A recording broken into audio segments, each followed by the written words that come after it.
Hello, learners. We're going to be reading the article, The Mystery Behind Our Traits, from the unit called Genetics.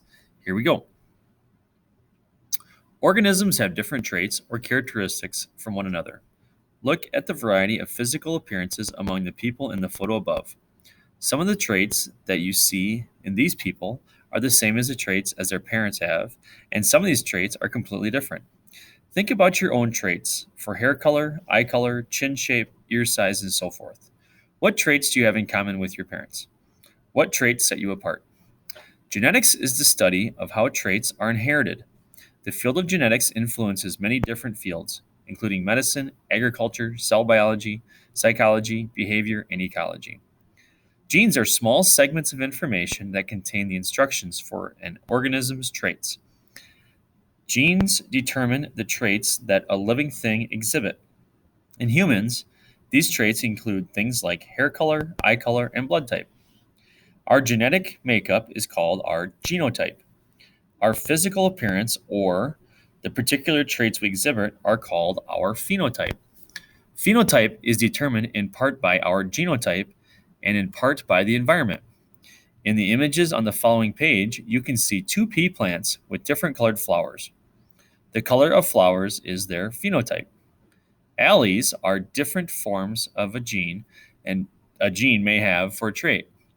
When you are first learning genetics, the most simplistic example of genetics is often used as an explanation, even though it is the least common in the natural world. In this example, which we'll use for the remainder of this unit, each organism has two alleles for each trait. One allele is inherited from each parent. Alleles can be the same or different, but together the two alleles determine the genotype. When two alleles are the same, the individual is homozygous for that trait. When two alleles for a are when two alleles for a trait are different, the individual is heterozygous.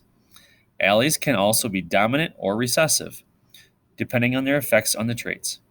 A dominant allele shows the effect even if the individual is heterozygous for the trait.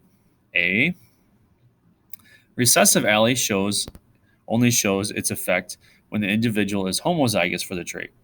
Cats can have over 20,000 genes that are involved in determining everything about a cat's looks to how its body functions.